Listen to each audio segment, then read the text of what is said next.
why she did not bring greetings. But, there she is. Oh! I'm coming after you. Would you like to go before me? No. It's your city. Thank you so much. It's our city. I am so humbled and so honored to be amongst the giants. You know, this has been a really great year for our community. We started in March of this year with the 50th celebration, and we shared that with Selma. Or I should say, Selma shared that with us. It ended here, which created the Voting Rights Act. Then you fast forward to August, and it was very special for me. I got reelected.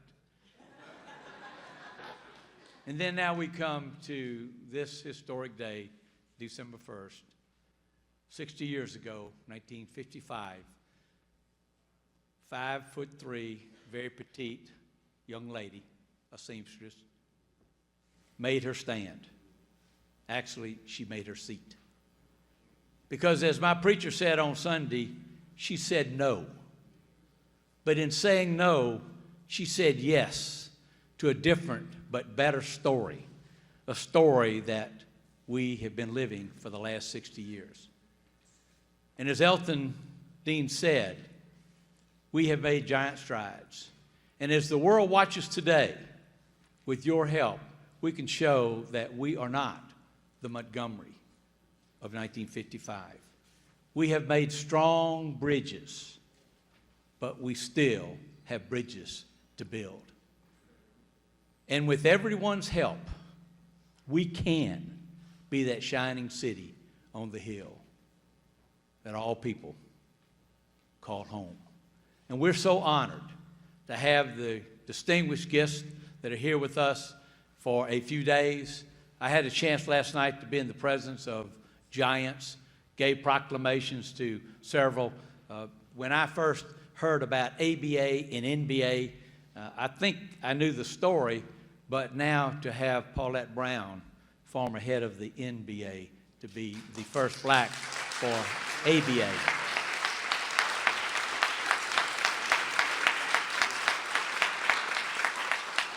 Speaks volumes of where we've come. I welcome you on behalf of this grateful city as we celebrate the event that literally was heard around the world. Jack Hawkins, Chancellor of Troy, last night talked about hearing about Rosa Parks when he was in South America. I have firsthand had a history lesson given to me in Pietrasanta, Italy, when they talked about Rosa Parks. I've had emails about the Arab Spring being motivating by the activities of the bus boycott in Rosa Parks. So this is a day of celebration, it's a day of commemoration, and I am so honored to be a part of that great event. God bless each and every one of you.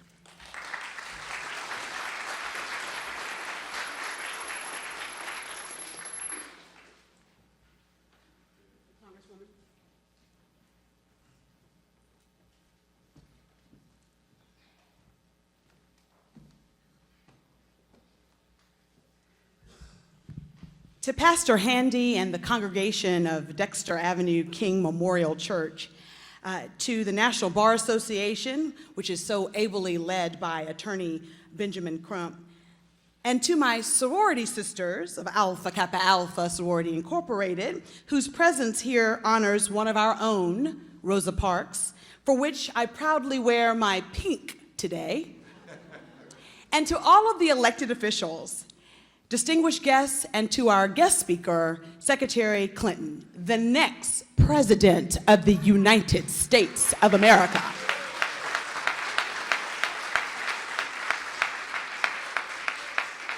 I bring you greetings as the representative of the 7th Congressional District. I welcome you to Montgomery, Alabama, and I welcome you to the historic Dexter Avenue King Memorial Church on this, the 60th commemoration of the Montgomery Bus Boycott. 60 years, can you imagine? 60 years, if these walls could talk, can you imagine the stories they would tell? Stories of great trials and tribulations and personal sacrifice, stories of great triumphs, steadfast bravery, and tremendous faith. and stories whose chapters have yet been read. I think it's so important that we acknowledge that old battles have indeed become new again. There is a renewed assault, and now more than ever, we need brave souls. We need foot soldiers and freedom fighters. You know, if these walls could talk, the Black church was so pivotally important during the Civil Rights Movement, but also the courtroom was also played a very important role in the Civil Rights Movement. And so I think it's befitting that today we, with the National Bar Association being here, talk about the role of lawyers in the fight for desegregation of the buses, as well as for the civil rights and voting rights era. Now, we don't have to look far in Alabama to find examples of great legal giants. Alabama is home to many of these great lawyers, like Attorney Fred Gray, Judge U.W. Clemon, Justice Oscar Adams, and of course, right down the road was Judge Frank Johnson. Courageous men and women who fought the fight. Today, we pay honor and tribute to the role of lawyers in the movement. And we also acknowledge that the NBA is on a pilgrimage of sorts all through this district. I understand that you started in Montgomery and then went to went to Tuskegee, and now you're going to Selma. So you're actually doing a tour of the 7th Congressional District. We welcome you in each spot. Let us never underestimate the power of these extraordinary attorneys to inspire and motivate future generations. You know, I know that the journey I now take as Alabama's first Black Congresswoman was only made possible because of their sacrifice. And yes. And those of us who are inheritors of that legacy owe a debt of gratitude that we can never repay.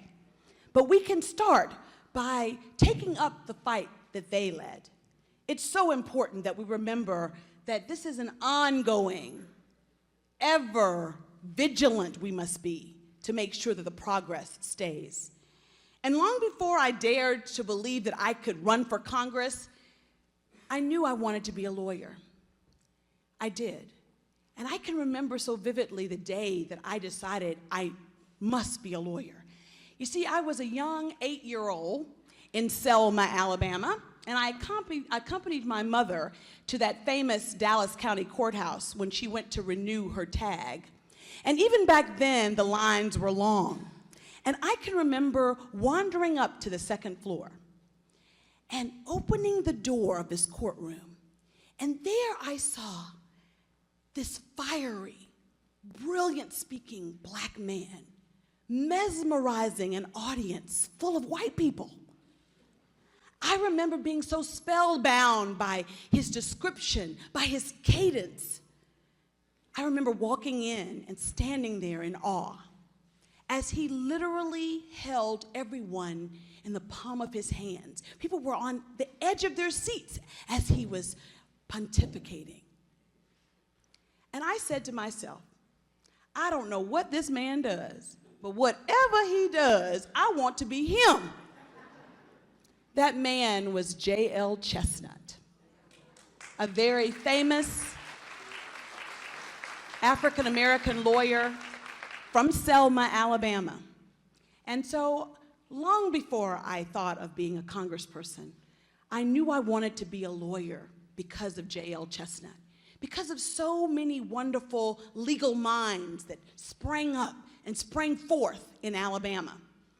I am so honored today to represent the great state of Alabama.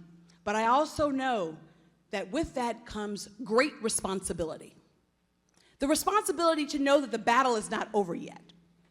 As long as Black men and Black boys and boys of color are brutally beaten and killed by police, there's work to do.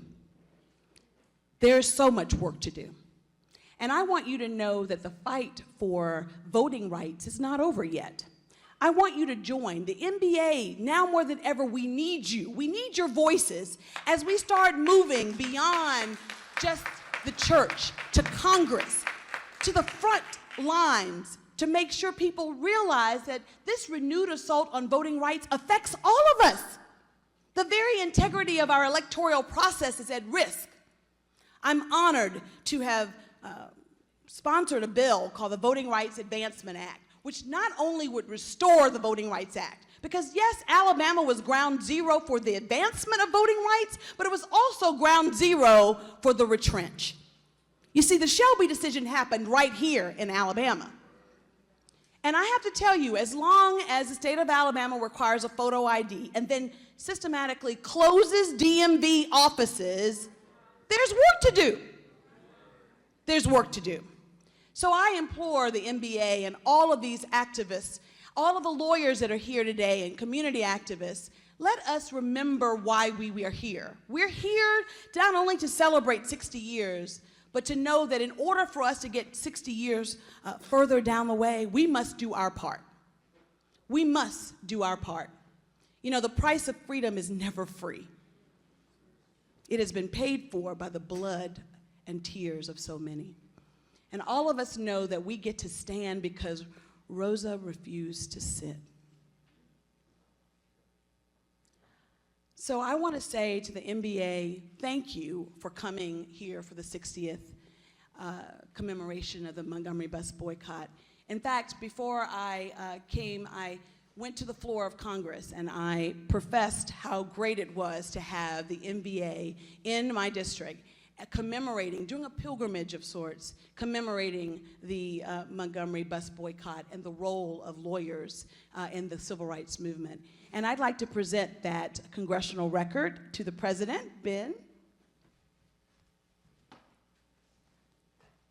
May the annals of history in Congress profess and proclaim and honor the National Bar Association and the role of black lawyers during the 60th commemoration of the Montgomery Bus Boycott. We want you to enjoy your stay.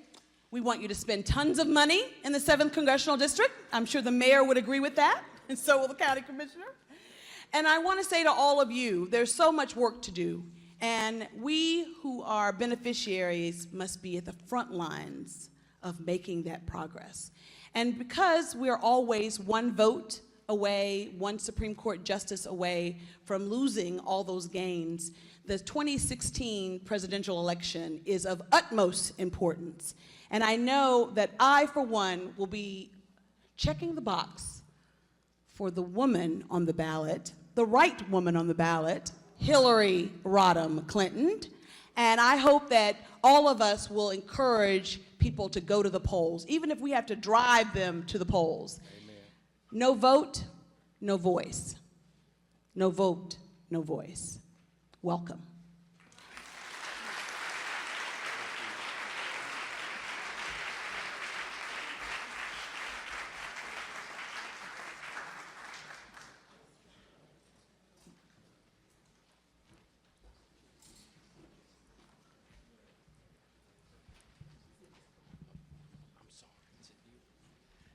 Last week, I was lying in bed in the morning, and my wife asked me, well, Lee, what's your next event? Is Alabama's bar president. What do you got to do? And I told her about today.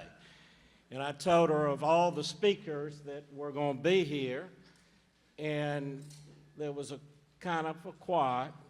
She didn't say much, which is unusual. Then she reached over, put her hand on my forehead and said, Lee, you may want to be sick next Tuesday, as opposed to following all those speakers, but I'm so happy to be here, really. You know, 85 years ago, almost to the day, about 2 miles west from here, there was a little boy that was born to a mother, and it was her 5th child delivered by a midwife. His name was Fred David Gray.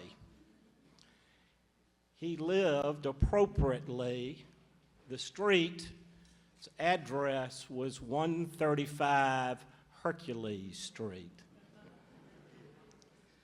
I want to fast forward from that child's birth 24 years later. Now, 24 years later is not that long in a life, but it was still a couple of miles from here, this epicenter, this church, in a living room that same boy, now a man, Fred Gray from Hercules Street, was meeting with Rosa Parks, not to decide to talk about the bus boycott. There were plenty of folks that played a role in that. There are less that played a role that I'm particularly proud of in the legal field, of deciding how and what avenue to use Ms. Parks's arrest to achieve the most change. There were a dozen legal paths to pick, but Ms. Parks had Fred Gray and had a fella who had courage and was brilliant. So on behalf of the 17,548 members of the Alabama State Bar, I want to recognize all our members that played a role in the civil rights movement, particularly, though, in the movement on the bus boycott. And I want to recognize Mr. Gray, because he became Mr. Gray has done so much stuff in so many awards, but one thing he did, he became the first African-American president of the Alabama Bar Association. And at the time, that was no little task. You know, I agree with the congressman. Maybe it's because I am a lawyer, but I think we've got the greatest profession in the world. I love being a lawyer. I love everything about being a lawyer. I, too, wanted to be a lawyer when I was 7, 6, 8. You know, the Alabama State, the bar, our motto is lawyers render service. And frankly, that's what good lawyers do. If you look, and we also, by the way, have the American Bar Association president here, but all of them, if you look at, I don't care what state it is, and I don't care what town or city it is, but if you start to dig into that city or that town and you look at it, you'll find that the fellow or the woman that's teaching Sunday school is a lawyer. You'll find the person on the Rotary Club is a lawyer. The guy working at Goodwill, the woman working at Red Cross, they are lawyers. They render service. And today, particularly this time period today, we're rendering service and we're recognizing a fella from Hercules Street that rendered service 60 years ago that changed the course of history. And on behalf of the Bar Association, I'm proud to know him. Thank you.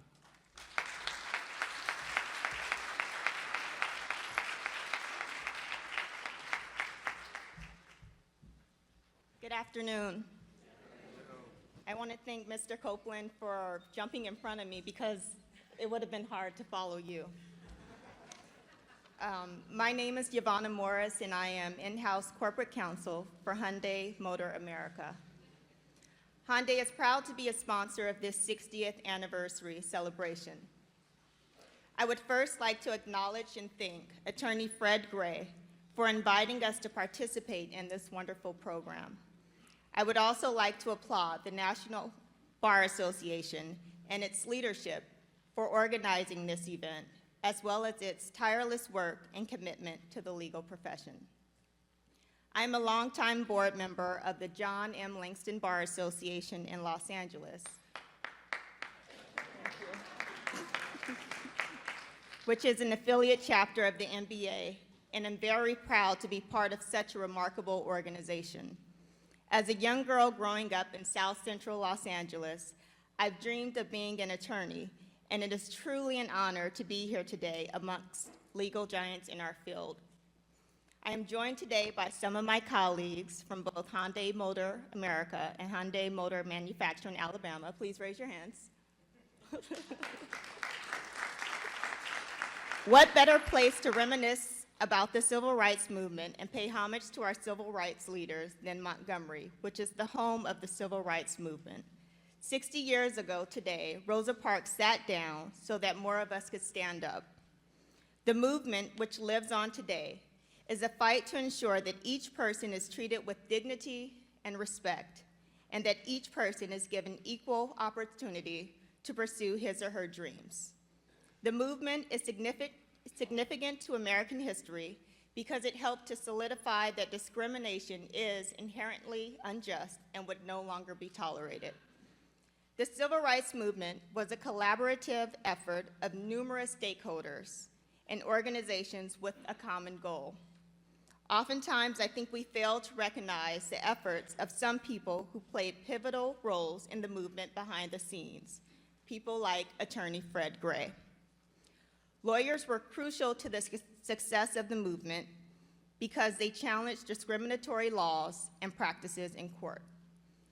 The fight for justice and equality continues with issues involving police brutality and attaining economic, educational, and social equality.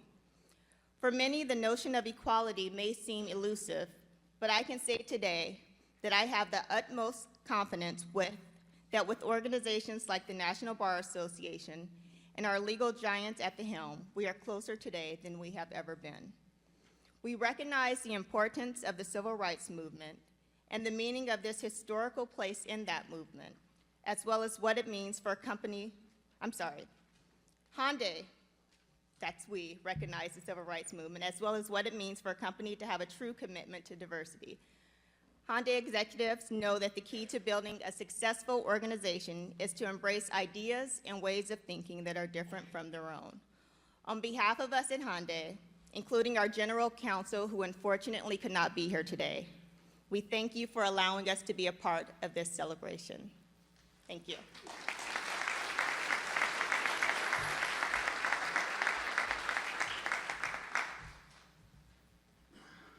Pastor Handy, President Crump, our presiding officers, Congresswoman Sewell, Honorable Secretary Hillary Clinton, and to all of you. I am Glenda Glover. I serve as first Vice President of Alpha Kappa Alpha Sorority Incorporated. I also serve as President of Tennessee State University.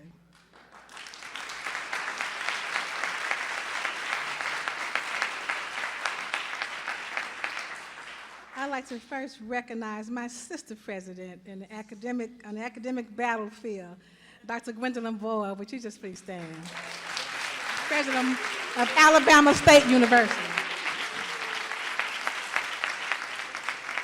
On behalf of Alpha Kappa Alpha Sorority Incorporated, I greet you in the spirit of excellence and the standard of commitment as we honor and celebrate the goodness of God and the sometimes unspoken contributions of lawyers in the struggle for equality, as we honor the deeds of Rosa Parks, one who sat and stood, who prayed and stayed, who cried and tried, and who was indeed excellent and committed. It was commitment that caused Rosa Parks to know that no weapon formed against her would prosper.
the eyes of the world are focused on Montgomery, Alabama, because of what occurred here on December the 1st, 1955.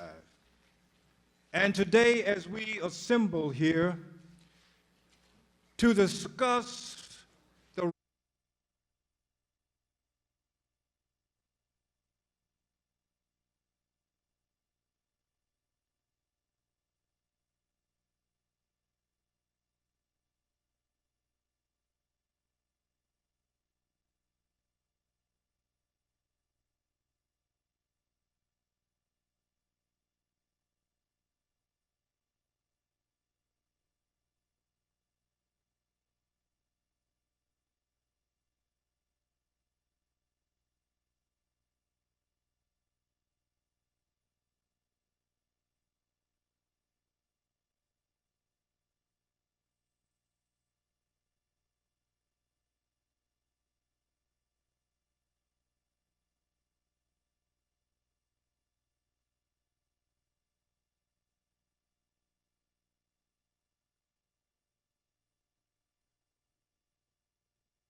signs read,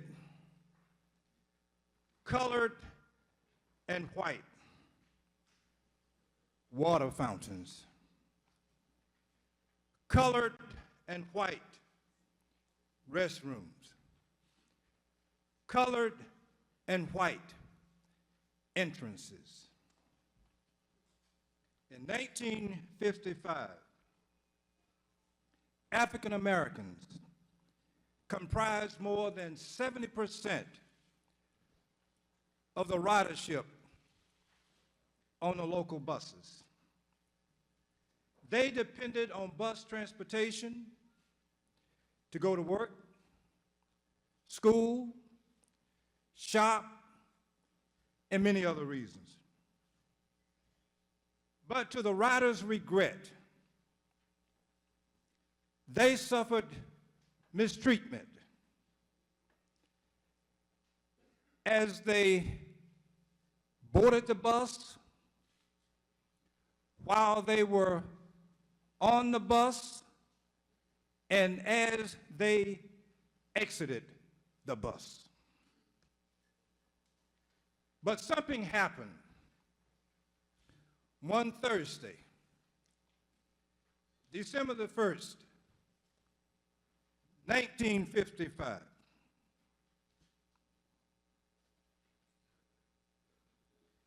A 42-year-old seamstress boarded the Cleveland Avenue bus to reunite with family after a long day's journey. 2 blocks later from the square, the bus approached the all-white Empire Theater. And once the bus stopped at 6:06 p.m., the driver asked the seamstress to relinquish her seat to make room for a white male passenger. As patrol officers F.B. Day and D.W. Mixon escorted the seamstress from the bus for violating Chapter 6, Section 11 of the Montgomery City Code. They assumed they were placing her in jail when actually they were escorting Rosa M. Parks into the history books.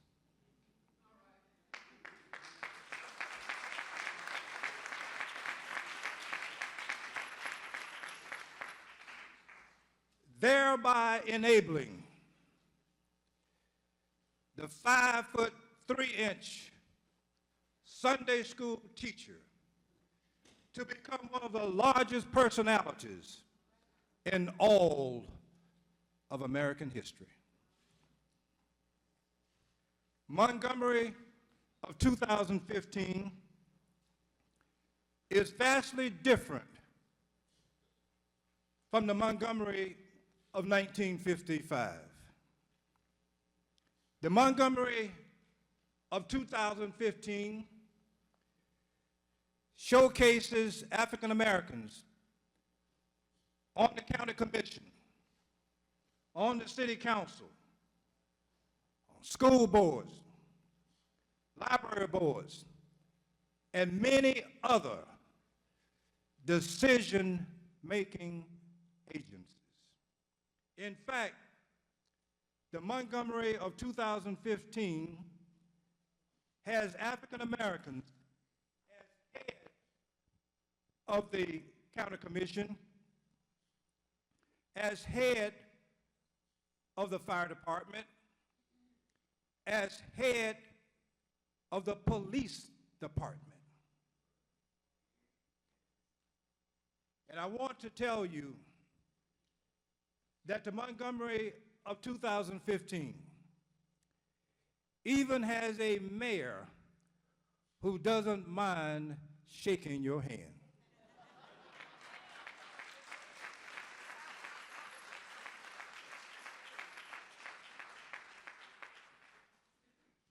So as we come here today to listen to these attorneys talk about their roles in the Montgomery Bus Boycott and in the civil rights movement, let us not forget to thank them for not giving up on the disenfranchised, the dispossessed, the discarded, for not giving up on America, and for not giving up on justice. Had it not been for these attorneys, where would we be? Ladies and gentlemen, it is indeed a pleasure to introduce Attorney Carlos Moore, Moss Point, Mississippi native, and Vice President of the National Bar Association, who will come to us and introduce Attorney Fred Gray, who will give us our occasion. Attorney Moore.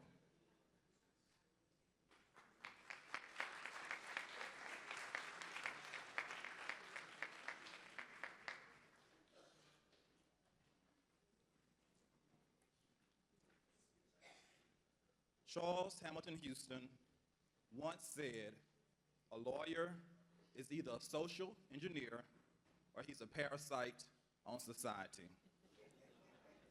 Well, today I stand before you to introduce a social engineer extraordinaire, Attorney Fred David Gray. No other lawyer has done more to advance the civil rights of Alabamians than Attorney Gray in the last 60 years. In fact, two of his clients, Mrs. Rosa Parks and Dr. Martin Luther King Jr., spearheaded and led the modern civil rights movement for all of America in the 1950s and 60s. As the legal architect of the movement, Attorney Gray's role cannot be underestimated. Without Attorney Gray, we may not enjoy many of the freedoms and creature comforts that we now have. For certain, I would not be a 1999 graduate of the University of South Alabama had it not been for Attorney Gray, filing lawsuits that helped desegregate more than 100 local school systems, as well as all of the public colleges and universities in the state of Alabama. Thank you, sir. Thank you.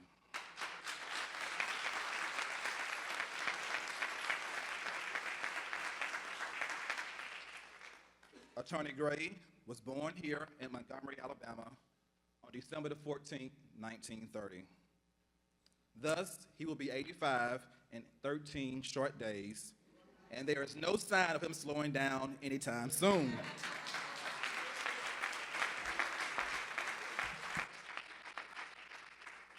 He received his college degree from the then Alabama State College in 1951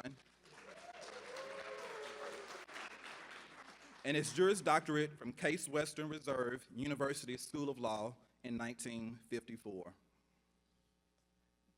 Being forced to leave his beloved state of Alabama to earn his law degree because of segregation, Attorney Gray vowed to destroy everything segregated he could find upon his return to Alabama in 1954. And ladies and gentlemen, I tell you, he did just that. Over the next 5 decades, Attorney Gray fought for equal voting rights, desegregation in schools and housing projects, and the NAACP's right to do business in Alabama, with several of his cases going all the way to the United States Supreme Court. In 1972, Attorney Gray represented the participants of the Tuskegee study. In 1979, he, along with Thomas Reed, became the first black Alabama legislators since Reconstruction. In 1985, he became the first Alabamian to be elected president of the esteemed National Bar Association.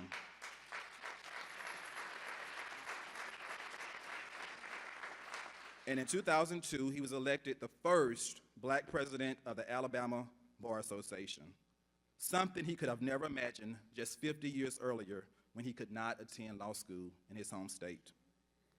The recipient of many awards, honors, and honorary doctorate degrees, Attorney Gray is an ordained elder of the Tuskegee Church of Christ. He is married to the former Carol Porter of Cleveland, Ohio. He has 4 children and 6 grandchildren. In 2014, the National Bar Association created the Fred Gray Legacy Award, and I was so very honored to be the recipient of that first award bearing his name.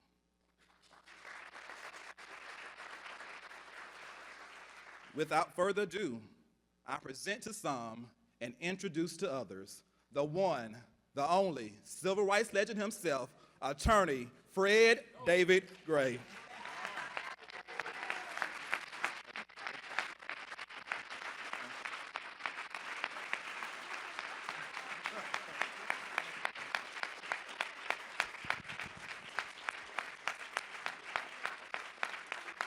Thank you. Thank you. Thank you, Vice President Moore. If I had any sense, I would say thank you and sit down. But if I did that, I would disappoint all of you. Thank you, Madam Secretary, the next President of the United States, for being here.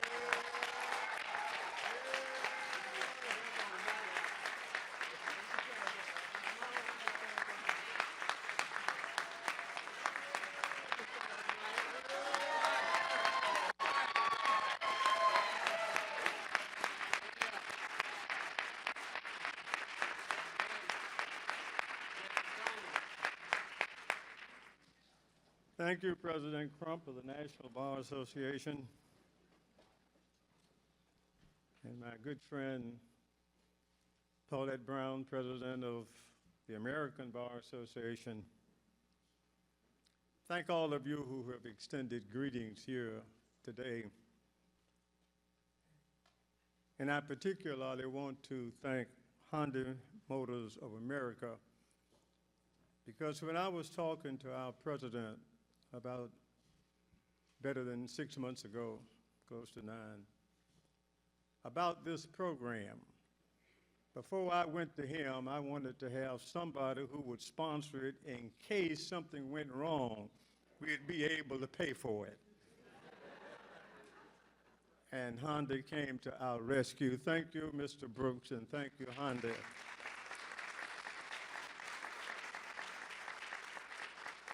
Over the years, civil rights have not been a very productive income for the old lawyers. But Hyundai employed our law firm and still employ our law firm, particularly Walter McGowan, to do legal work, not just in Alabama, but across this nation for them. And we want you all to know we still have a law office in Montgomery and still can give you the best service there is.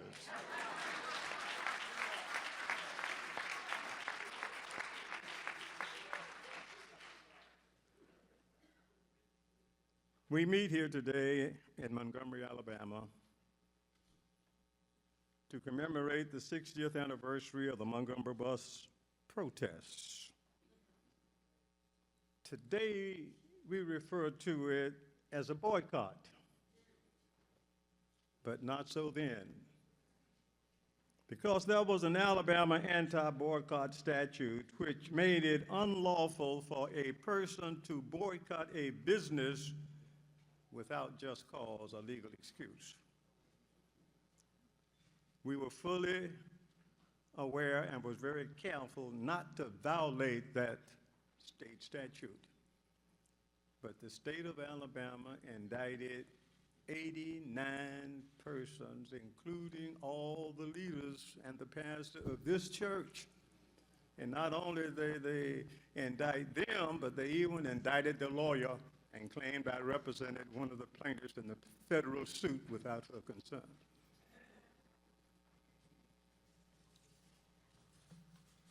The boycott was not led by lawyers, but lawyers played a major role in its organization and in its implementation.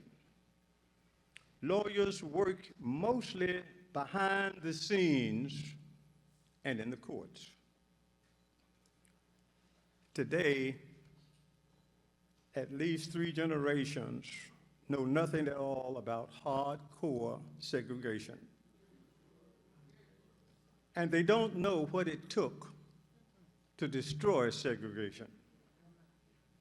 Therefore, it is necessary that we have programs like this and museums like the Tuskegee Human and Civil Rights Multicultural Center, a co-sponsor of this program, to show what happened in the past, where we are today, and where we need to go from here. The Tuskegee History Center is one of such museums formed when President Clinton apologized to the persons in the center for the purpose of preserving this rich history. We invite you to visit it and to support it. Madam Congress Lady has told you about where our lawyers have gone on yesterday, and we'll go to Selma today, and I won't repeat it. Now we meet here in this historic church where the first official planning meeting, and I do say official, for the Montgomery Bus Boycott took place in the basement of this church on Friday evening, December 2nd, 1955. We meet here today, 60 years later, to see what we did then, the progress we have made since, and where we need to go from here to obtain equal justice for all.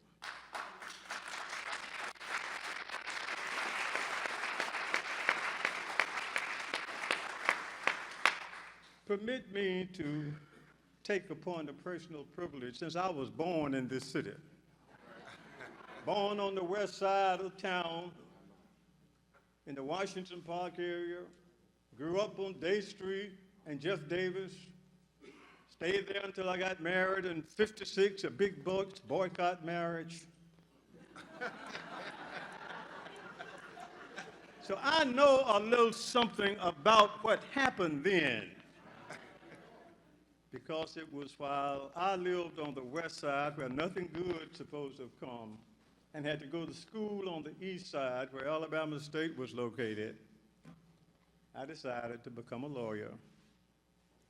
Everything was segregated as it's been told to you, and made a little commitment as an upper teenager to go somewhere, go to law school, pass the bar exam, become a lawyer, and destroy everything segregated I could find.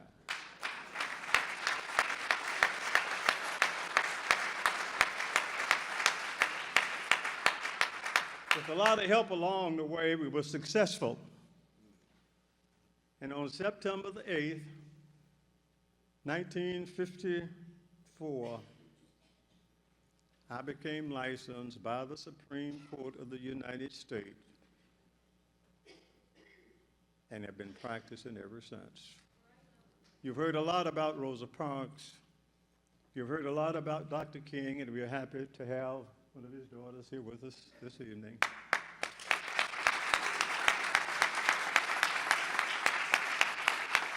When I started practicing, there was only one black lawyer here, Charles Langford, who later became my law partner and was my law partner until his death.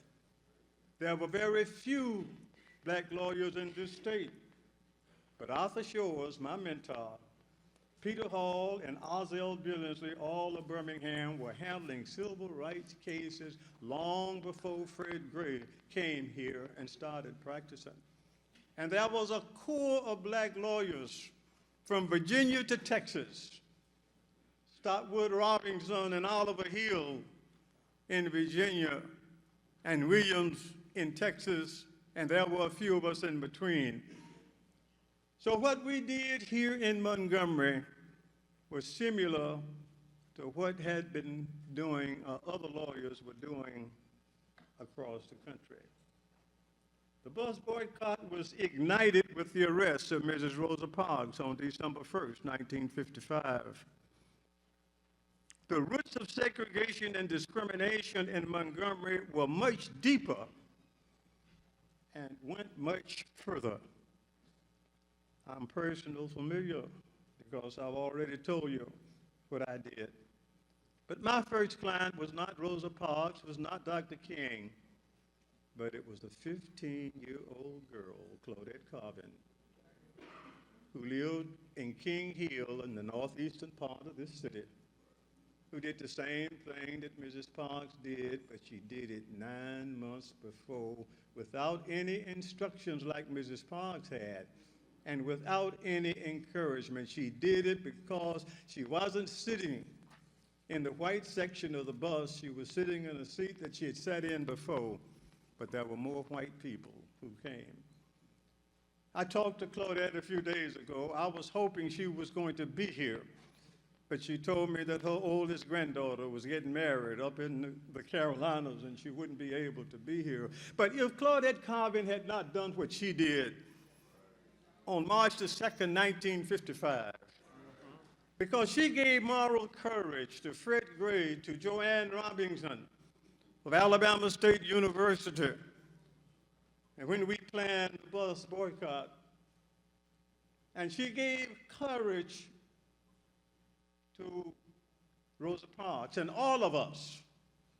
If she had not done what she did, the chances are Mrs. Parks would not done what she did. She would not have been arrested. There would have been no trial on December 5th, 1955. There would have been no mass meeting at Holt Street Baptist Church. Dr. Martin Luther King would not have been introduced to the city, the county, the nation, and the world on that date, and the whole civil rights movement may have been different, but for one 15-year-old girl. So I said to our young people, don't underestimate what you can do.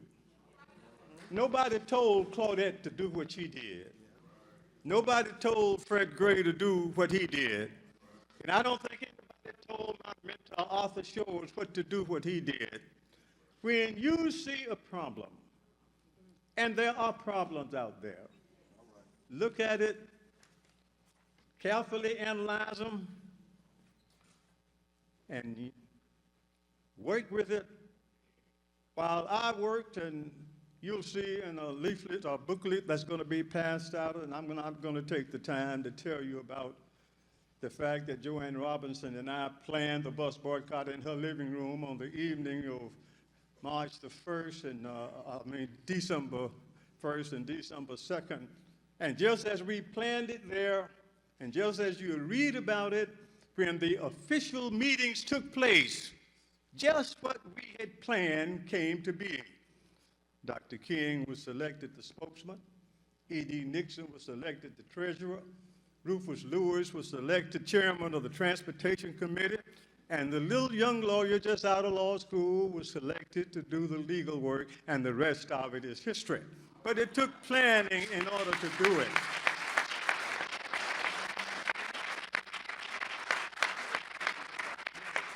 So then, I want to thank, and of course, Mrs. Parks' case, we had to then file a lawsuit, Browder versus Gale, and Joanne Robinson was certainly involved in all of this, and the president of Alabama State University is here. We want to thank Dr. Boyd, wherever she is. I've seen her earlier. Yes, my alma mater, because it's on the campus of that school where I received my inspiration to become a lawyer. Thank you for letting us use your buses, providing our breakfast this morning, and all of the other good things that you've done. Finally, and I know I have talked longer than I was supposed to have talked. After we filed Browder versus Gale, and the vice president has already told you about it, so I'm not going to tell you about all those other cases. But let me say this, family. The work of the early civil rights organizations, like the NAACP, the NAACP Legal Defense Fund, the MIA, the Southern Christian Leadership Conference, CORE, and SNCC, was important and necessary because we lawyers represented them and kept them being able to operate. Lawyers were essential. I believe it is fair to say that our work helped lead the way to the election of Barack Obama as the 44th President of the United States.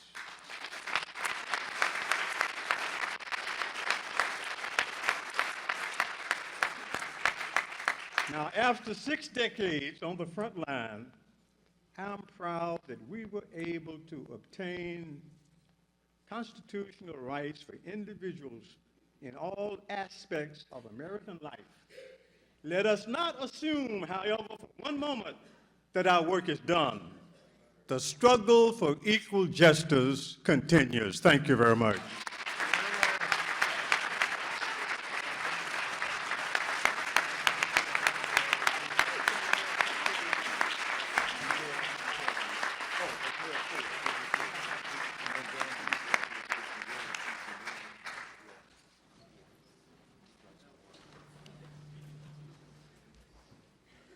My mentor.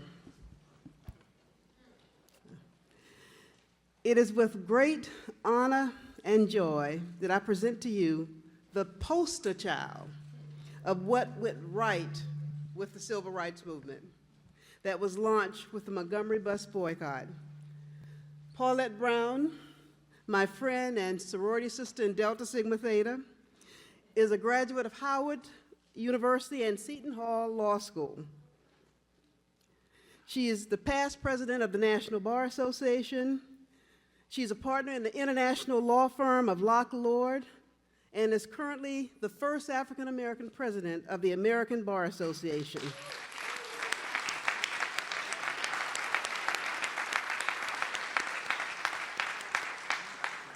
Born in Baltimore, Maryland, in tumultuous times, as this country transitioned from legal segregation to legal integration, she would be the first to say that but for the work of legal pioneers like Fred Gray and foot soldiers like Rosa Parks, she would not have had the opportunity to lead more than 420,000 lawyers across the world. Ladies and gentlemen, I present to you Attorney Paulette Brown.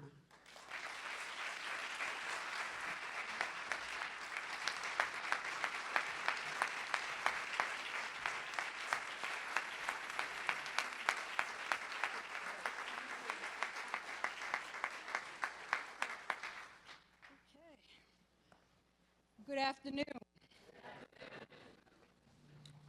Thank you, my friend Yvette, and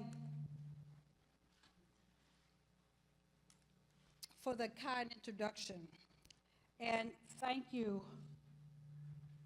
Fred Gray, for inviting me to participate today. It is both a personal and professional pleasure to be among so many luminaries and to be with all of you. This is such a momentous occasion. As was mentioned yesterday, we did tours, and I had an opportunity to stand with Fred at his marker right out here on Dexter Avenue. I never thought I could. I am a girl from segregated Baltimore, the daughter of a truck driver. And I never thought on the world meeting people from all walks of life, many of them who have been agents of change in their various cultures and countries. But as we recognize and celebrate the 60th anniversary of the Montgomery Bus Boycott, I am truly moved more than you can know in celebrating my heroes. Fred Gray, you are a walking, talking, living, breathing icon of American and legal history. Of all of the key litigators involved in the struggle for civil rights in America, few have been as deeply and as intimately involved as you. And I have to tell you, and I told you this yesterday, as I watched the Medal of Freedom Awards last week, I said, where's Fred Gray?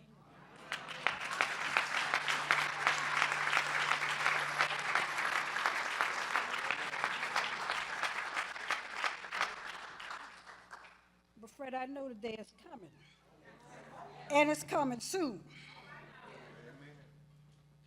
As many of you know, and it's been mentioned many times how young Fred was, but I don't know whether it was mentioned that Fred was 24 years old at the time he represented Ms. Parks. But that was only the start of his 60-year career in law that has seen him so humbly involved in some of the most celebrated civil and human rights cases of the 20th century. He also, we know, represented Dr. Martin Luther King and the plaintiffs in Browder versus Gale. So he represented also, as you know, the victims of the Tuskegee syphilis study and was the president of the National Bar Association. I'm telling you, he deserves that medal.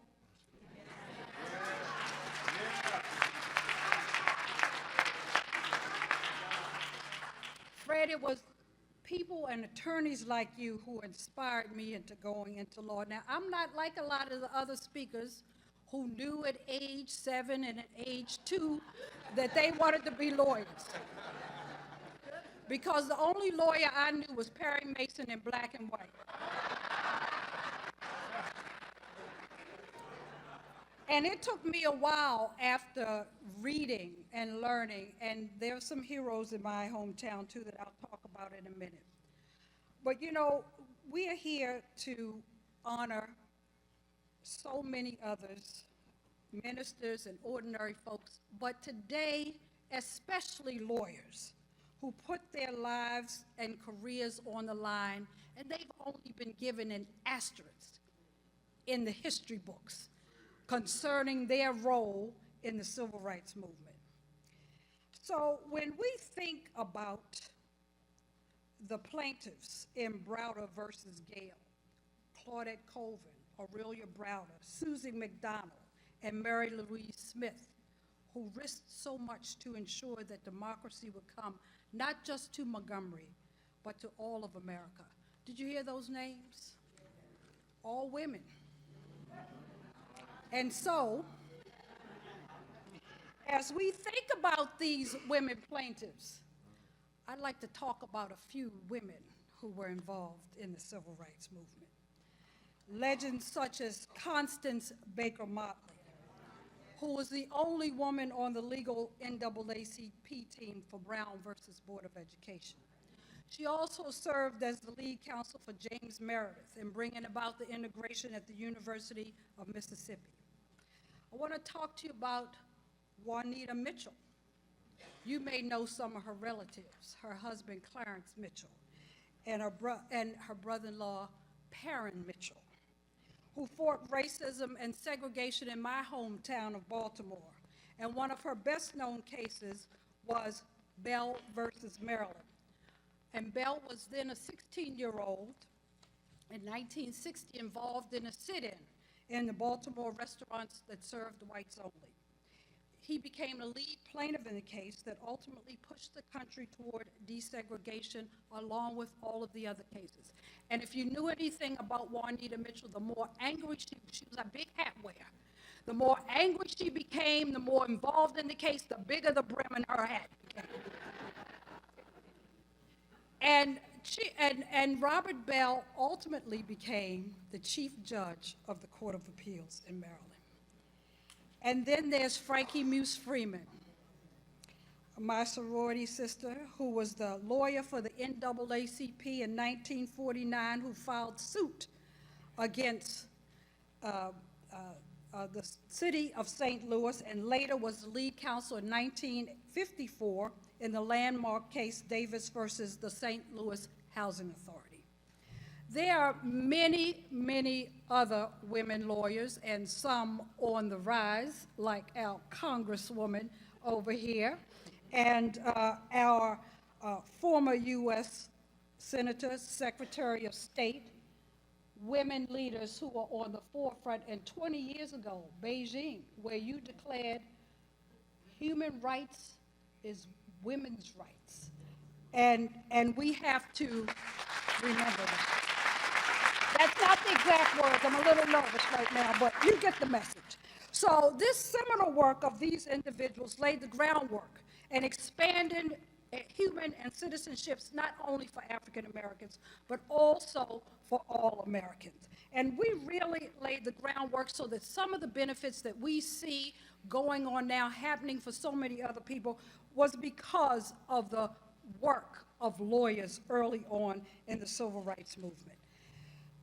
We honor a lot of them today, and so many who are now leading the charge.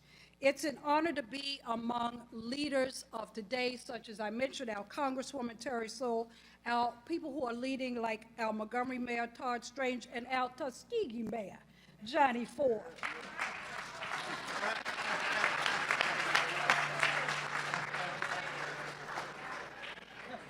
You know, we honor all of our members of the National Bar Association, including all of our past presidents. I thank you personally for being on the front lines, and to our current president, Mr. Benjamin Crump. You are the quintessential representative for young lawyers and an example for what it is we must do to pay it forward for these giants on whose shoulders we stand. You represent the next generation of civil rights lawyers. You know that. We all know that. And it's a surprise that we're also honored today by the presence of Secretary Hillary Clinton. Now, I have to tell you, as president of the American Bar Association, I cannot make any political endorsements. But I can tell you that she served as the first chair of the Commission on Women of the American Bar Association.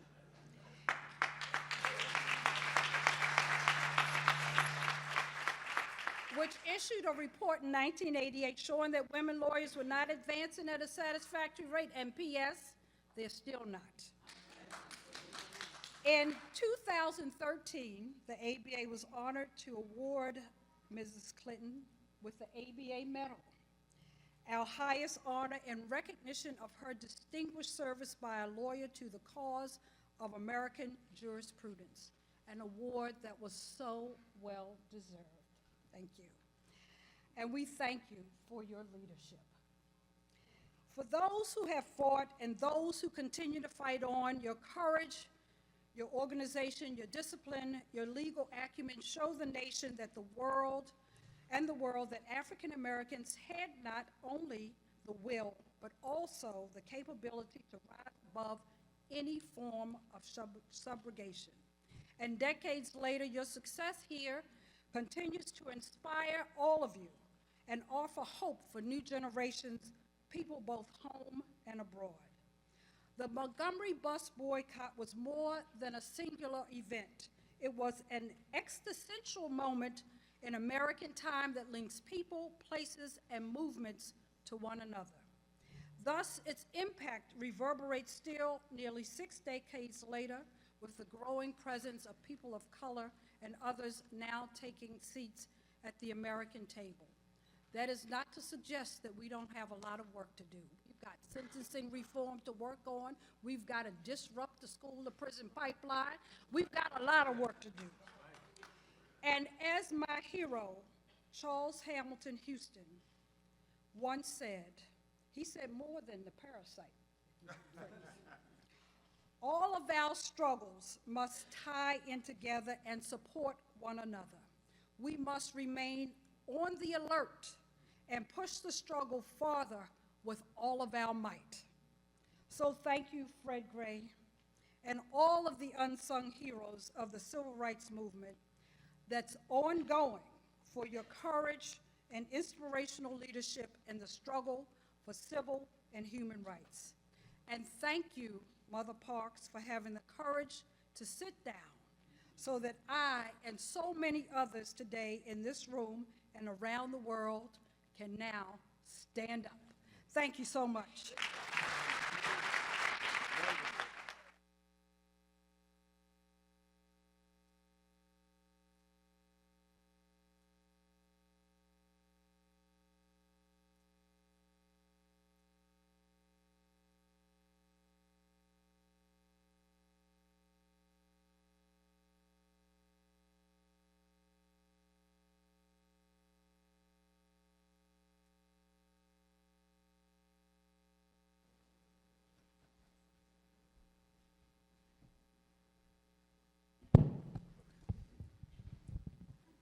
As we continue our program this afternoon, it is indeed a pleasure to introduce our next speaker.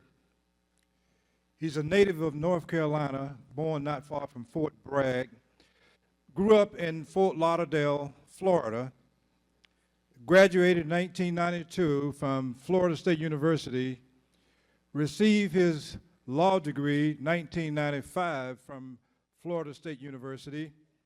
And you may have already seen him on CNN or MSNBC because of all of those high-profile cases that he has taken on.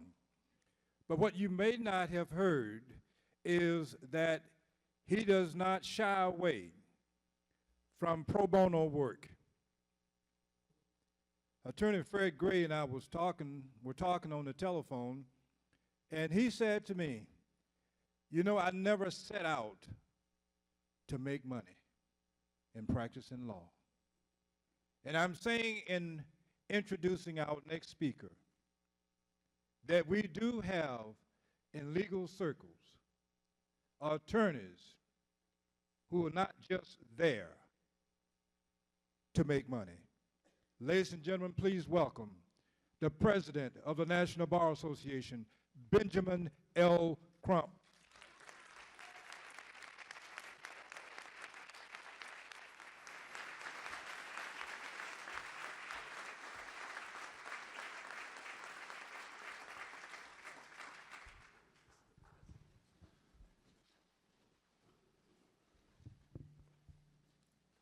And I was happy when they said unto me, let us go into the house of the Lord.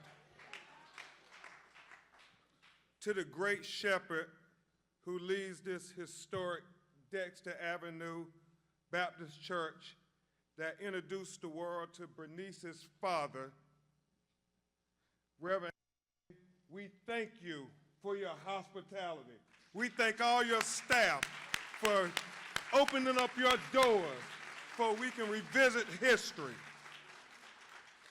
And to another great faith warrior in her own right, my dear friend, Reverend Dr. Bernice King, who in the aftermath of the Trayvon Martin verdict offered me the advice and counsel that I'm sure, had her father been with us, would have offered that same advice, and I am eternally grateful.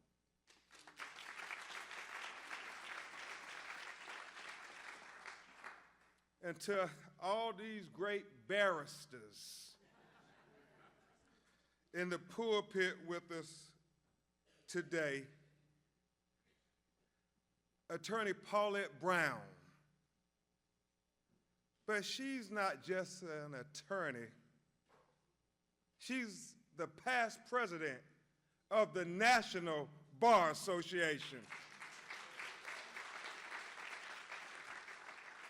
But she's not just the past president of the National Bar Association. See, these people up here are trailblazers. And you lawyers all over America, not just in this church, know what trail she blazed when she became the first African-American woman to be president of the American Bar Association. A phenomenal woman.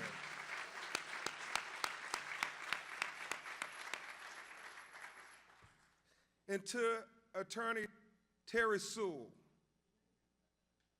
Now, she's just not an attorney. Harvard-educated lawyer, went to school with a young man named Barack Obama in law school. Before that, she went to school with a sister, an undergraduate named Michelle Obama, and came back home to Alabama to blaze a trail, history makers. The first African-American woman from the great state of Alabama to represent this state in the U.S. Congress. And what can be said about Attorney Fred Gray? Certainly, he's not just an attorney. You know, Fred is a civil rights leader beyond the courtroom. You know, he represented Rosa Parks and Martin Luther King. You also should know that he represented the victims of the Tuskegee experiment. He represented so many unnamed people in Selma and Macon County, Alabama. He's just not an attorney. He is a trailblazer of trailblazers. And certainly, Mr. President of the Alabama Bar Association, that was documented when he became president of the Alabama Bar Association that years earlier had tried to disbar him. And so I can go on and on about Fred Gray, but this was his vision. And I want to give credit where credit is due to on the 60th anniversary to talk about the role lawyers played in the civil rights movement. Thank you for your vision, Mr. Gray.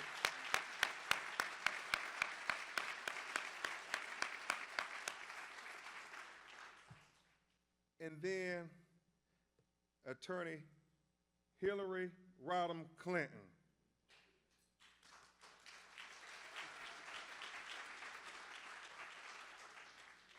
She's not just an attorney. She is the very definition of a trailblazer, wouldn't you say?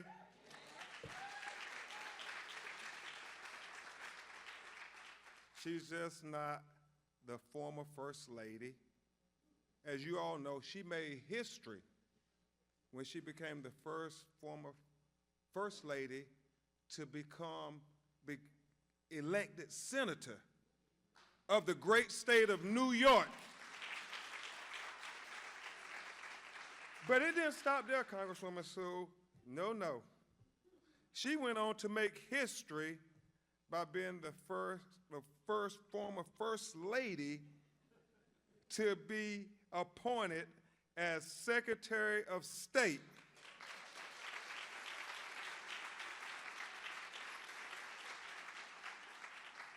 And as I stand in Dexter Avenue, God willing, come next November, she will be the former First Lady to make history by becoming the first woman to be elected President of the United States of America.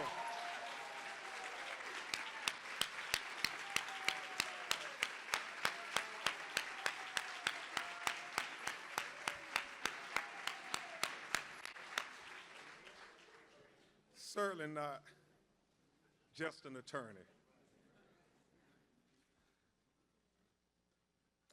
To all the attorneys, and especially I want to draw attention to the National Bar Association leaders, will all the past presidents of the National Bar Association and my president-elect, Kevin Judge, please stand and be recognized for your great leadership and for whom we stand on your shoulders.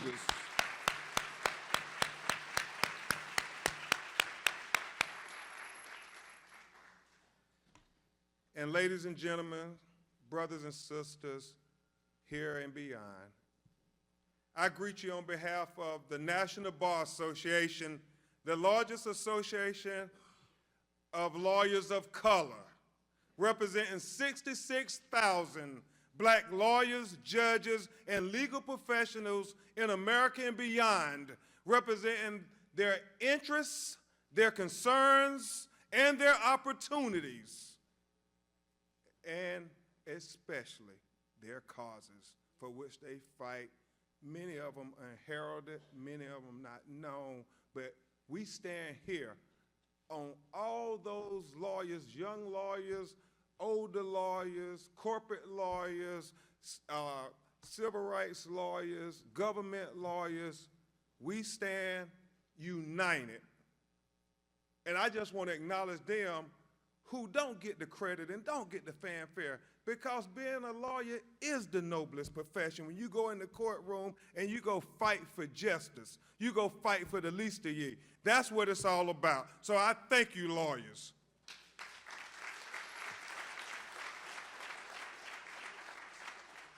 Now, the National Bar Association is here because children must know what happened here in Montgomery. If we do not know our history, then we are doomed to repeat it. And even worse, if we forget our history, we are doomed to repeat it.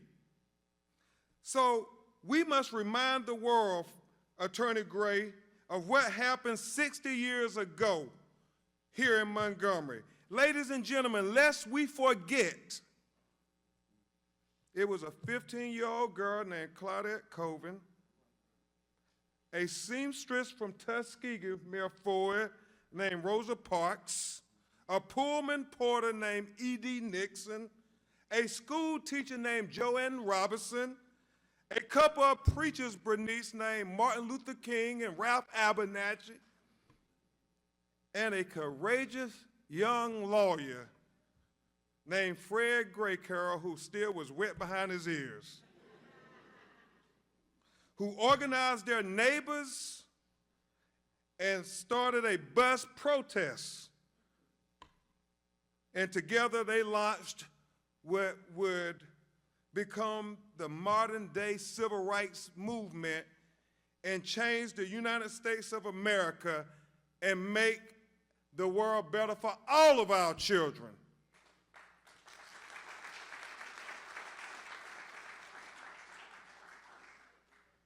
They were simply ordinary people doing extraordinary things.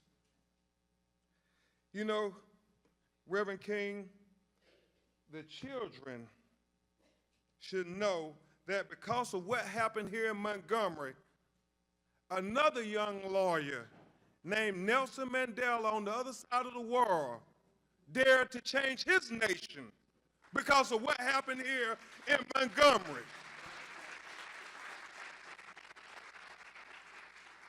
The role of lawyers, Senator Clinton, young girls need to know about a lawyer from your state of New York named Constance Baker Motley, who along with Thurgood Marshall was an architect in the landmark case of Brown versus the Board of Education and became the first African-American woman to be a federal judge. Little girls need to know that, and we got to tell them. And that's, Attorney Gray said that's why we're here. Simply ordinary people doing extraordinary things. We all have the capacity to do extraordinary things to make the world better for our children. Well, Attorney Crump, are you saying it's easy? No. Attorney Gray would tell you it was very hard. They had to endure many sacrifices and much suffering. But we know here in Dexter Avenue Baptist Church that all things work together for good for those who love God and, y'all know, and those who are called according to his what? Amen. And so, I think about ordinary people doing ordinary things, and Yvette, the best example I know is my mother. You see, it must be because my mother raised my two brothers and I as a single parent in the government subsidized housing projects of North Carolina, Dr. Bailey. And I watched her work 2 jobs to make sure she kept a roof over our head, food in our stomachs, and hope in our hearts. And I concluded early on that women are the strength and the fabric of our society. And as I got older, I realized throughout history, women have fought fearlessly, Paulette, as civil rights leaders, but it's too often that their names and accomplishments have been excluded from our collective human history. We have the name of one of those women, Rosa Parks, a seamstress, brave enough to weave together the fabric of a better society, a society more equal for African Americans, a society more equal for women, that in turn has elevated the rights of each person that lives in our great nation. From the inception of my career, I have fought for women. Even before Trayvon, I represented a lot of strong, courageous women. And I fought for them because they reminded me so much of my mother, who wouldn't make excuses, who only wanted a better life for her children. And even now, I watch my wife, Dr. Janae Angelique Crump, enter her profession and realizing the challenges she faces as a black woman are different than the challenges I face as a black man. It's a double matrix of oppression to be born black and to be born a woman. I work daily to try to understand the differences that she faces, and though it is impossible for me to fully comprehend that double matrix of oppression, God has recently placed a new lesson in my life. And we know in every lesson, Carlos, there is a blessing.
When I was a little boy, it was nothing more than a dream to me to think a black man could ever be president of the United States. A dream is but a reality waiting to be written. President Barack Obama realized the dream so many people in this nation had long had. I pray that my daughter has the same opportunity to watch the dream of a woman becoming president of the United States of America, where it can be manifested into her reality. And when that glass ceiling is shattered, Senator Clinton, my daughter's dreams will be free to manifest in her own destiny that God has for her, with no limitations, whether objectively, subconsciously, or any other way, because we will have seen it done next November.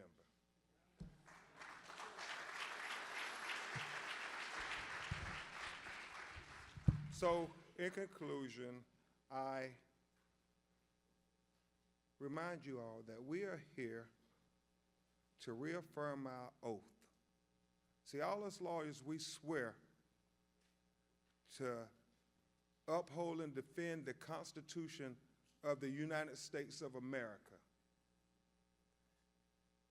And it was another one of my personal heroes, Justice Thurgood Marshall, who said that the basis of the American Constitution is simply this: that a black baby born to a black mother, the poorest black mother, the most uneducated black mother, the most inarticulate black mother, born in a state like Mississippi, has the same exact rights as a white baby, born to a white mother, Miss Miriam, the most educated white mother, the most affluent white mother, the most articulate white mother, just by virtue of drawing its first breath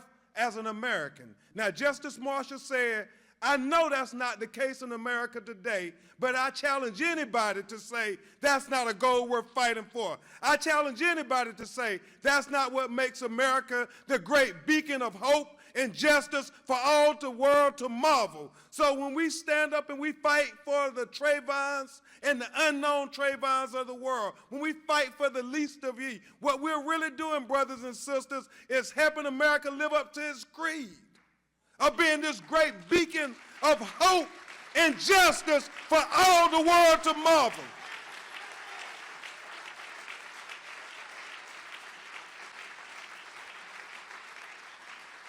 And I know that this next speaker is a great attorney who understands the value of an oath. And I know when she takes that oath in November, she's going to continue to fight for the least of ye. She's going to fight for my little girl Brooklyn's dreams and your little girl's dreams. She's going to fight for all of America, not just white America, not just rich America, but for the United States of America. So, I know this on good accord, Mavis, because she was trained by a good NBA lawyer named Miriam Wright Elderman. And I know she trained her right. And I know she's going to keep that oath. So will you all please help me welcome a lady who is going to take the oath. And she's going to live up to that oath. And she's never going to forget that oath. The next president, the first in history to be a woman, Senator Hillary Rodham Clinton.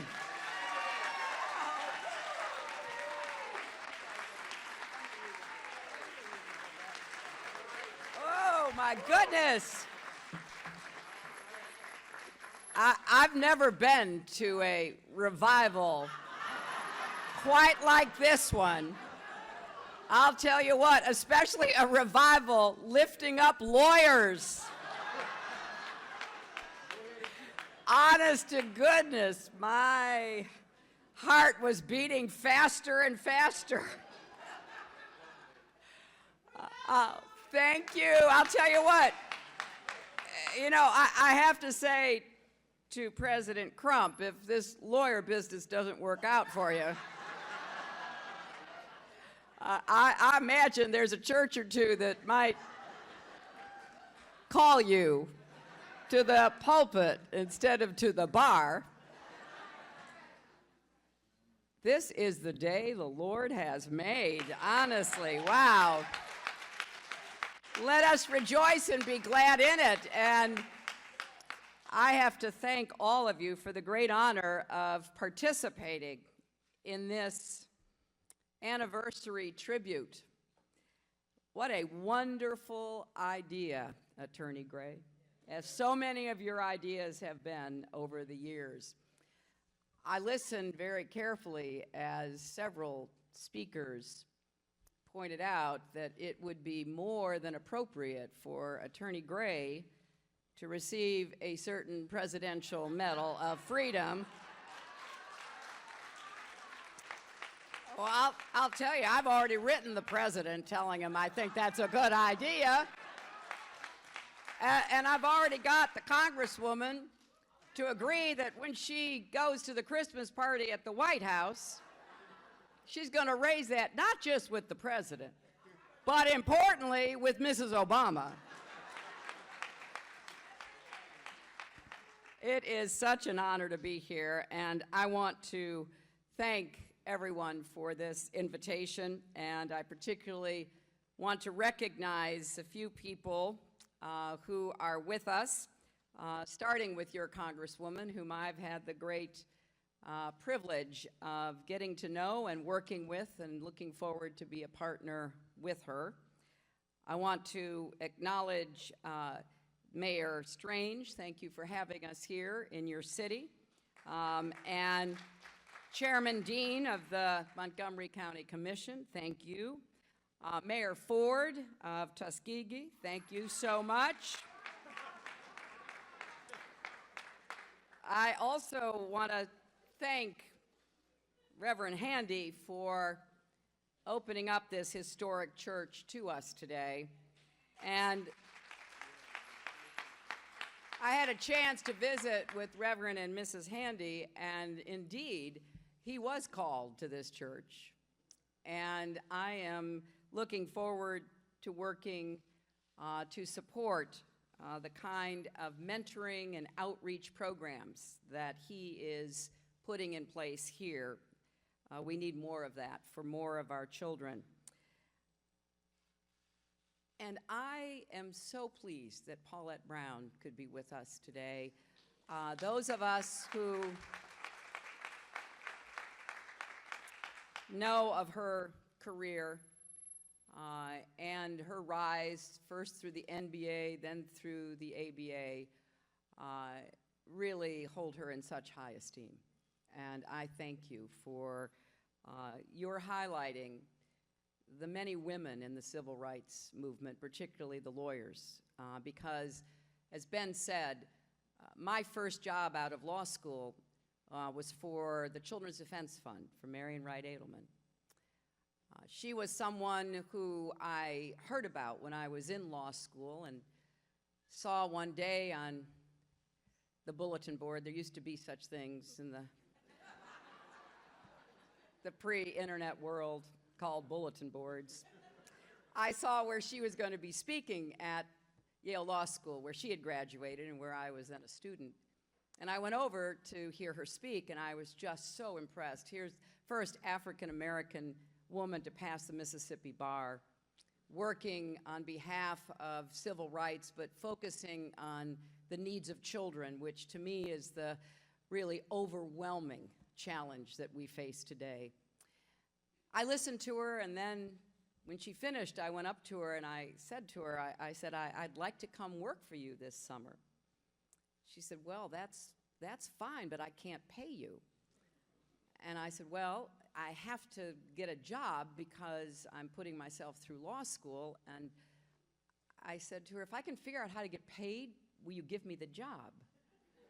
And she said, well, that's an offer I certainly won't refuse. So I applied for and got a Law Student Civil Rights Research Council grant.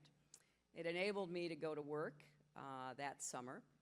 And then when I graduated, I went to work full-time, later chaired the board of the Children's Defense Fund, and to this day, I count myself very lucky having seen that little notice on that bulletin board all those years ago.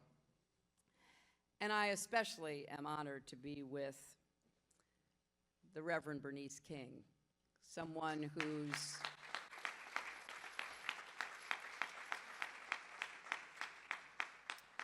whose moral clarity and call to action is certainly rooted in her father's work, but is uniquely her own. Her voice is one that deserves the closest attention, and I am grateful she is here with us. You know, when I think about a lot of the great names that we have heard today, I am always impressed and, frankly, a little humbled. You know, Attorney Gray is a distinguished man, but he was a very young man when he took on these cases. It is easy now, in retrospect, to somehow assume that the results were foreordained, that the time to end segregation and oppression and inequality before the law was drawing to a close. But I don't think we should ever assume that. It took the courage of so many, and among the most courageous were the lawyers who took on the challenges in the courts and in the streets. Another person I had the great privilege of working with was John Doerr, who argued pivotal voting rights cases while serving in the Department of Justice, and memorably had to step in between police and protesters to stop a bloodbath. in Jackson in 1963 after the murder of Medgar Evers. I remember asking John Doerr once, as I was a very young lawyer at the time of this question, "Weren't you afraid?" "Of course I was," he said. "But I was representing the law. I was representing the Constitution. If we don't stand for that in the worst of times, how can we live with ourselves?" Or think about Louis Stokes, who we just lost. He was fighting stop and frisk back in the 1960s.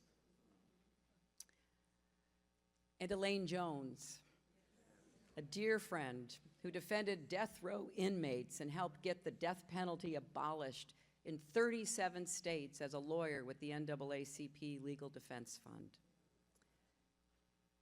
I think of judges like Frank Johnson here in Alabama, who took his seat on the bench just a few weeks before Rosa Parks was arrested and struck down the Montgomery bus segregation law as unconstitutional, then did the same for parks and restaurants, restrooms, libraries, airports, and the Alabama State Police. Or his counterpart in Louisiana, Judge Skelly Wright, who overturned dozens of segregation laws there and before Brown ordered LSU to enroll black students. These jurists, like many of the lawyers who were taking these cases, endured death threats and cross burnings. They were reviled by many of their neighbors. They'd walk down a street and see friends they had known since childhood who would turn their backs on them. But they didn't back down because they too believed in the Constitution, in the rule of law. And they knew that segregation was a distortion of justice, not an expression of it. They also knew that sometimes lawmakers get it wrong. And when that happens, it's up to lawyers and judges to make it right. That's what many lawyers felt then, and it's what many lawyers feel now. Our work isn't finished. We do have to pay it forward. There are still injustices perpetrated every day across our country, sometimes in spite of the law, sometimes, unfortunately, in keeping with it. There are still too many Americans, especially too many African Americans, whose experience of the justice system is not what it should be. There are still too many ways in which our laws and our policies fall short of our ideals. So even as we celebrate all that our country has achieved in the past 60 years, we must, in keeping with the legacy of those who have gone before, look to the future and the work that is left to do. We must reform our criminal justice system. It can be, and all too often is, stacked against those with the least power. There is something profoundly wrong when African American men are still far more likely to be stopped and searched by police, charged with crimes, and sentenced to longer prison terms for doing the same things as a white man. There is something profoundly wrong when a third of all black men face the prospect of prison during their lifetimes. Right now, an estimated 1.5 million black men are missing from their families and communities because of incarceration and premature death. And too many black families mourn the loss of a child. I've met with too many mothers who have lost their children, lost to senseless, incomprehensible violence. My heart breaks for them. Many of these women are doing something quite remarkable. They are turning their grief into a powerful call to action for our nation.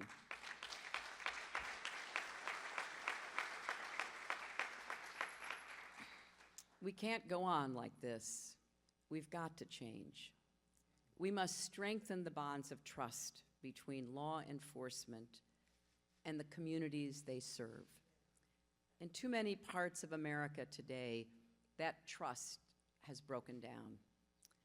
Let's remember that everyone benefits when there is respect for the law and when everyone is respected by the law.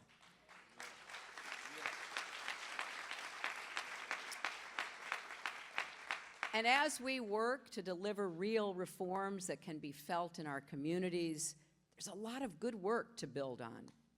Across the country, many police officers are out there every day inspiring trust and confidence, honorably doing their duty, putting themselves on the line to save lives.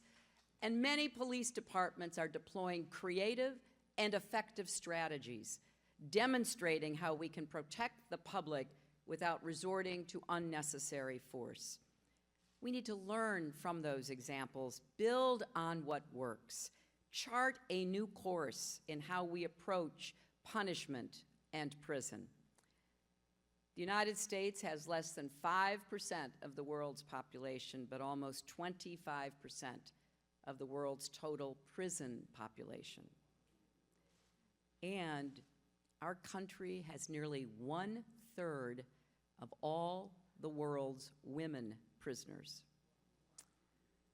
The numbers of people in prison are much higher than they were 30 or 40 years ago, even though crime rates are much lower. And of the more than 2 million Americans incarcerated right now, a significant percentage are nonviolent offenders, people held for violating parole or minor drug crimes, or who are simply awaiting trial in backlogged courts.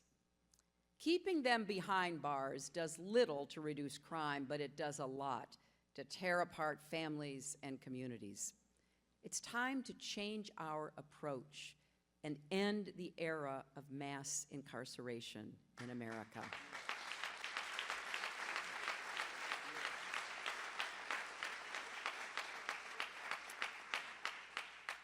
And we must do more to address the epidemic of gun violence that is plaguing our country. I consider this a national emergency. The vast majority of Americans, including the vast majority of gun owners, support common sense steps to reduce gun violence, like comprehensive background checks and closing the loopholes that let guns fall into the wrong hands. But even after what we've seen in Paris and in other places, Congress won't even bring up a bill that will prohibit anyone on the no-fly list from buying a gun. Think about it. It seems reasonable to assume if you are too dangerous to fly in America, you are too dangerous to buy a gun in America.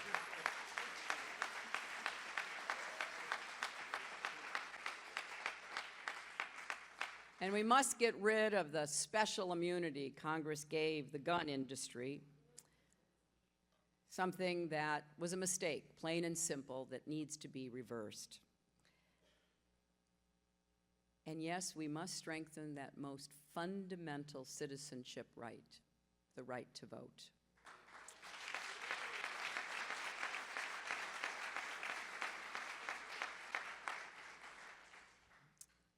I thought we'd solved that problem, thanks to many of the lawyers we are honoring today. But unfortunately, there is mischief afoot.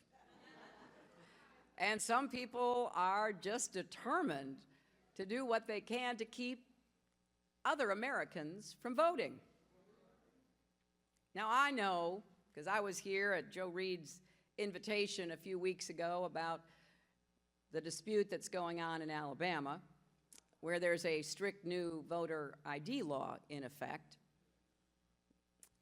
and then a lot of the DMV offices in every single county where African Americans make up more than 75% of registered voters were closed. Now that would make getting driver's licenses and personal ID cards much harder, which in turn would make voting much harder too. The right to vote is so fundamental to our democracy, but it's also about people's dignity. The right to stand up and say, I am a citizen, I am an American, my voice and my vote count.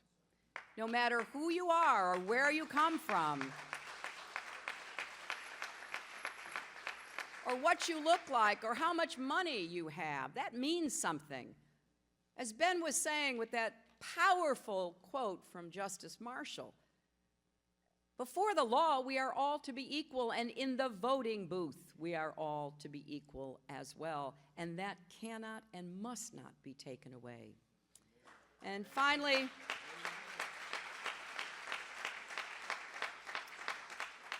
we must be honest about the larger and deeper inequalities that continue to exist across our country. You can't credibly talk about reforming our criminal justice system and strengthening our democracy without also talking about increasing economic opportunity, improving education, giving more support to working families.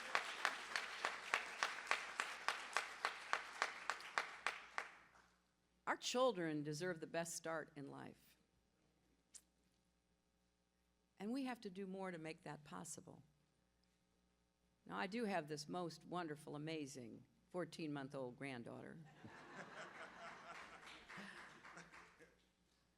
And I listen carefully to Ben talking about Brooklyn.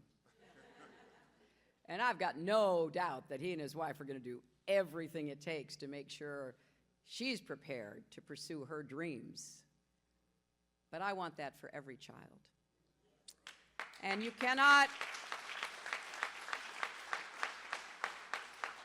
credibly pledge to do your part to make our country more just without also being willing to take a look at yourself, at our own lives, our own preconceptions. We each need to do the hard work of rebuilding our bonds with one another. This isn't just about strengthening ties between police and citizens, although that is very important. It's about strengthening ties across society, between and among neighbors, colleagues, even people with whom we profoundly disagree. It's about how we treat each other, what we value together. This is so fundamental to who we are as a nation and everything we could hope to achieve. And you know, those of us who serve in politics or who want to lead our country have a special responsibility to bring Americans together, not pull us apart. And it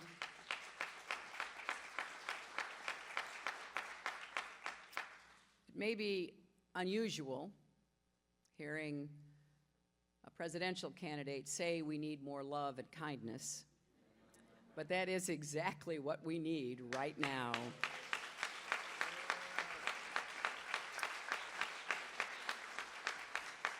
Indeed, it's what we have always needed.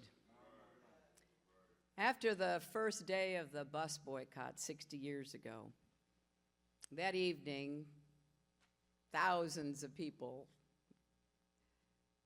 were jammed in the streets and inside the church when Dr. Martin Luther King Jr. stepped to the pulpit.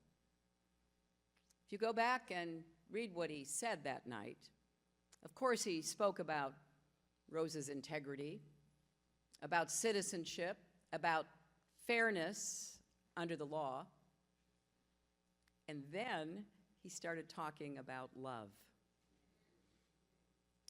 Love, he said, is one of the pinnacle parts of the Christian faith. And there is another side called justice. And I love this, especially as a recovering lawyer. Justice is really love in calculation. Justice is love correcting that which would work against love. Standing beside love is always justice. Now,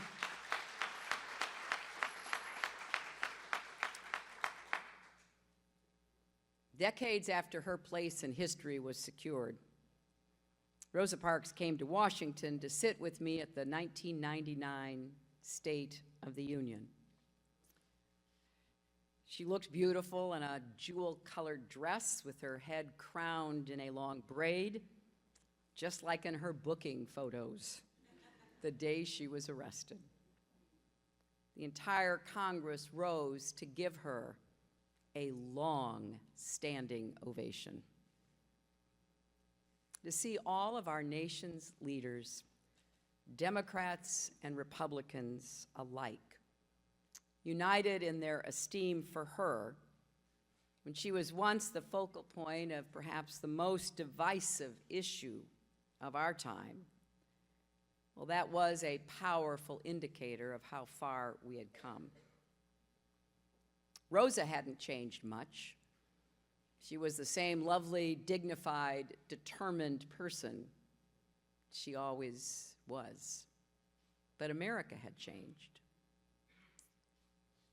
It's always struck me how, depending on the way you look at it, Rosa Parks either did something tremendous or something rather humble. On the one hand, she helped ignite a social movement that sought to finish the work of the Civil War and redeem the promise of the 13th, 14th, and 15th Amendments. On the other hand, she finished her shift at the Montgomery Fair department store, took her regular bus home, sat where she and other African Americans always sat, and when the bus driver ordered her to move, she quietly, so quietly, if the bus were still running, no one could have heard her above the engine noise, said no. That's how history often gets made, doesn't it? On an ordinary day, by seemingly ordinary people doing something extraordinary. It's only when we look back that we realize that's the day when everything began to change. That's how it was with December 1st, 1955. I suspect Rosa Parks would be the first to say that what happened 60 years ago today and everything that followed was the result of countless acts of courage and sacrifice by people from many walks of life. And I'm sure she would also, Attorney Gray, acknowledge the critical role that attorneys played. As we look forward, I hope we keep in mind what we can do in days like this to begin to make a difference. Maybe only with a few people, maybe, though, to start ripples that will change history. There's no doubt in my mind that the power of our Constitution, of the rule of law, of the courage of those who fight to uphold it, is one of the great assets the United States of America has. Let us go forth today, challenged to do our part, to make sure that this generation will see the work of justice and equality, as well as love and kindness. I look forward to being your partner in the years ahead. Thank you all very much.